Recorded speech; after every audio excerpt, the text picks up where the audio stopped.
Hi guys, it's nice to be back, nice to see you. It's been a long time since I made a video. Today is December 7th, so that means it's been 9 months since I moved back to Sierra Leone.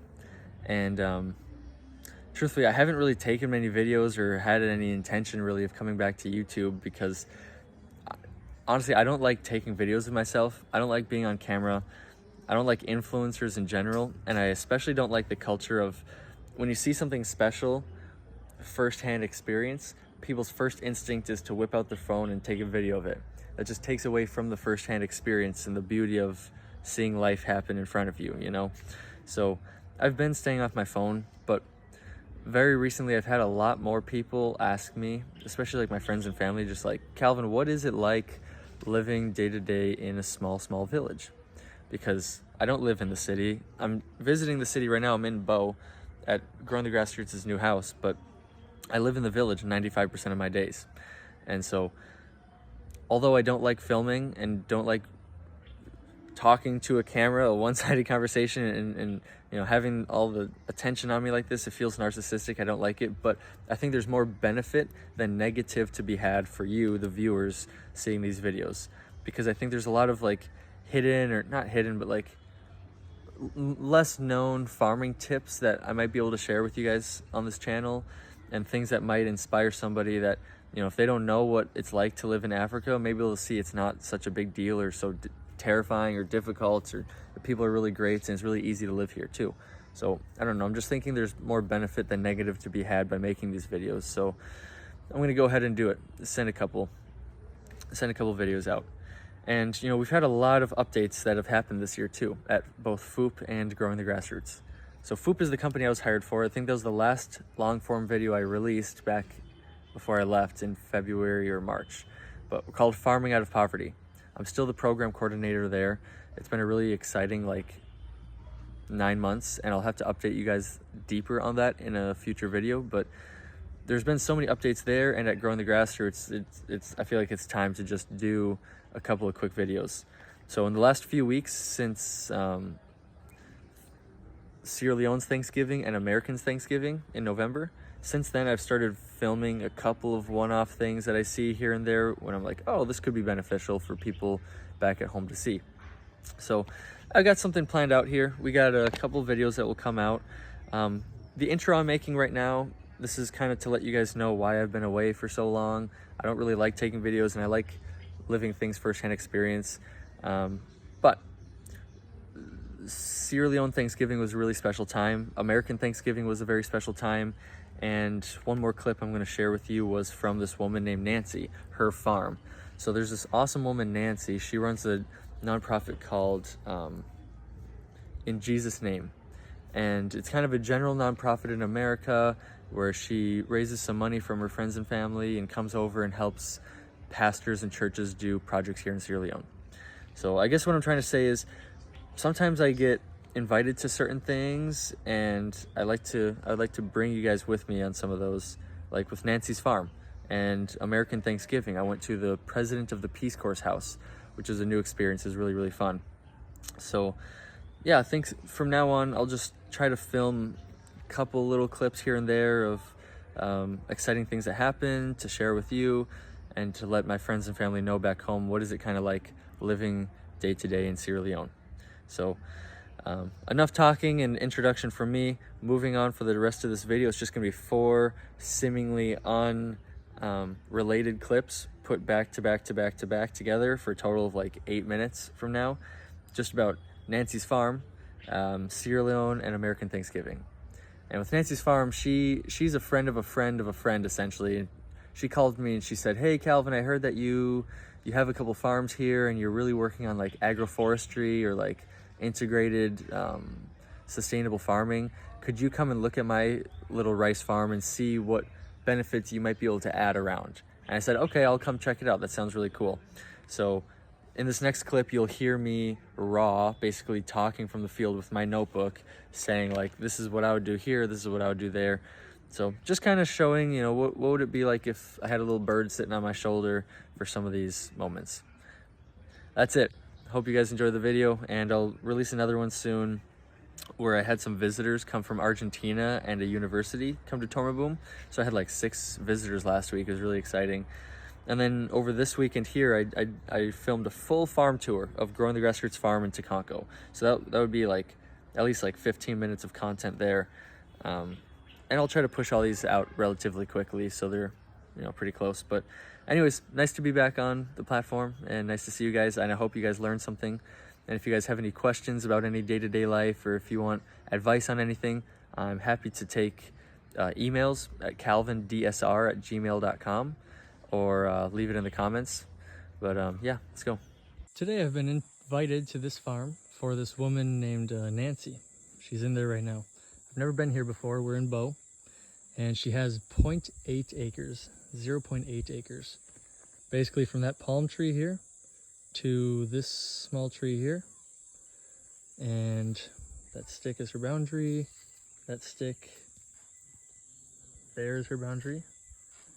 0.8 acres, and you can see it's all water. Like they dug this, but like the water table is super high. As you can see, we're obviously in a lowland here. Everybody else around us is doing IVS, inland valley swamp rice farming. So they have this pond here, this pond there. They got another one over there, and you can just see how much water is in the ground here. So they invited me here to try to figure out what could they do with this extra land, or all of this land, besides just having the fish.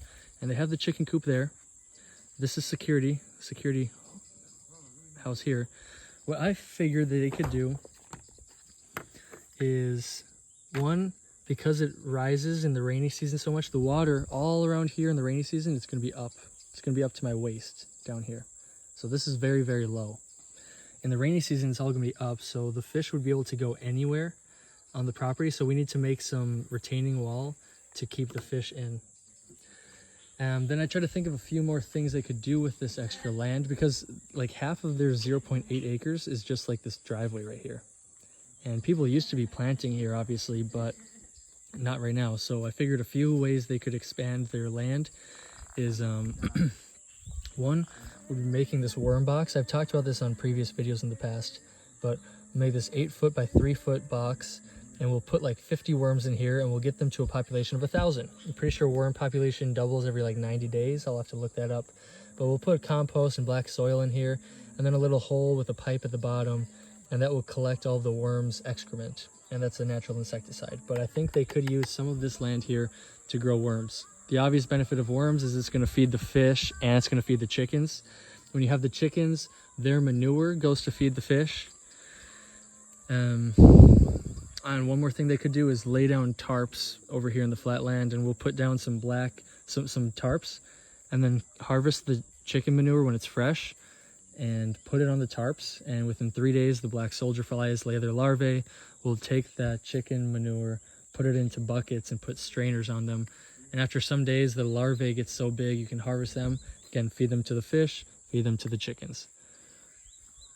They're thinking about going with this boundary that's here. They're thinking about pushing it out, maybe another ½ acre, maybe an acre.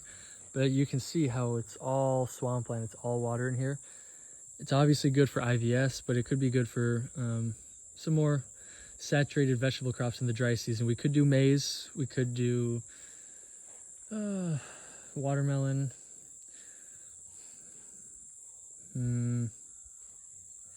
I'll have to think about what else would be good down here.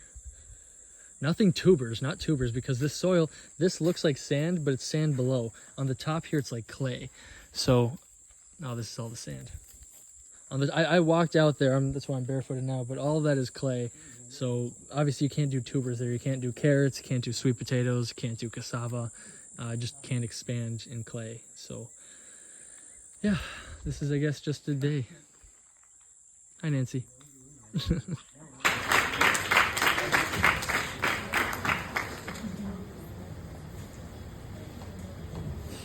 Awa. We I had to talk small Creole, small Mende, but for today I need to talk English. Sorry.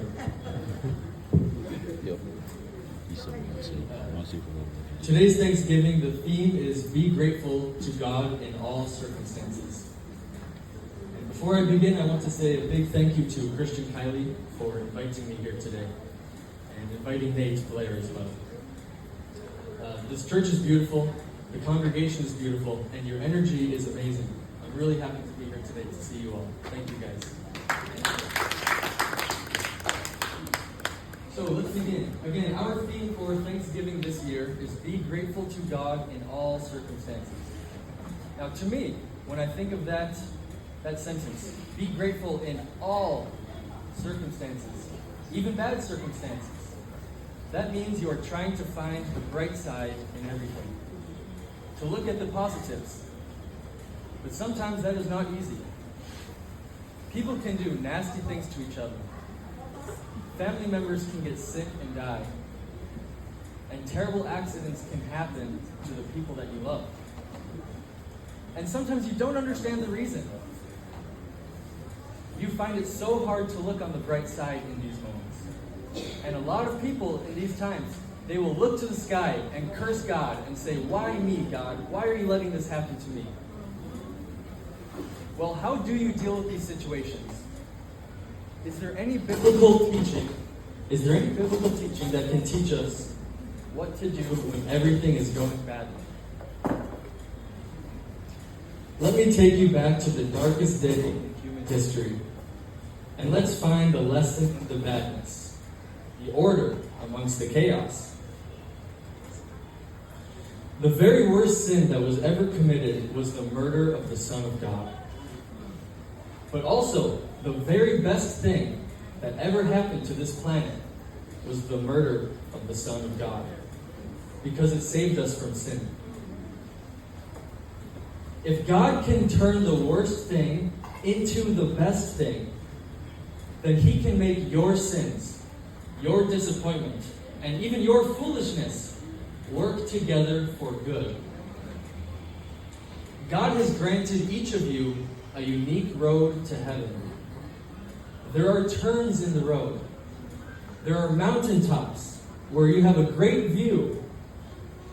And there are valleys where it's very dark and very cold and awful. And there's a unique journey just for you. It's all decided by the same love which originally loved you, our Father, the one that made you. So don't grumble about the road He's leading you down, because it's exactly the road designed for you by Him to bring you safely to Him. So in conclusion, what can you do when things are going badly? Just stay on the road He designed for you, because very soon you will be out of the valley and back on the mountaintop. Amen. Thank you.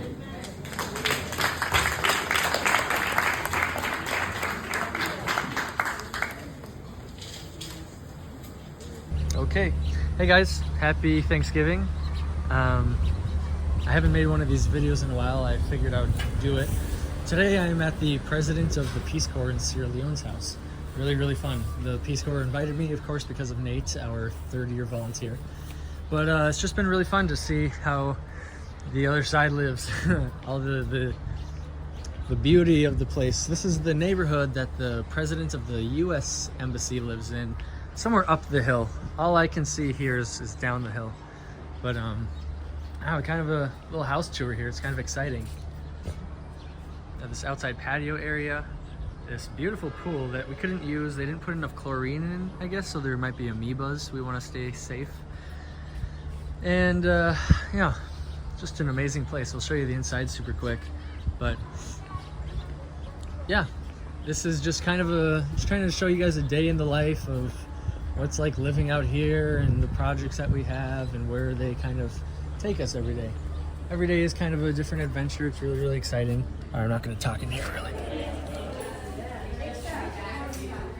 So here's everybody eating Thanksgiving dinner. This is the president, Tim, of the Peace Corps. That's his wife here. And here's a bunch of other volunteers.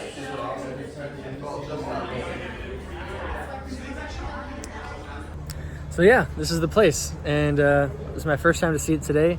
And tomorrow is Friday, which would be Black Friday in America. We're going to go to Burray Beach, do some surfing for the day and stay overnight. And then on Saturday, I'm going to Bow, and I'll visit some of my friends before going back down to Tormaboom for work on Monday. So yeah, just wanted to throw another video out there.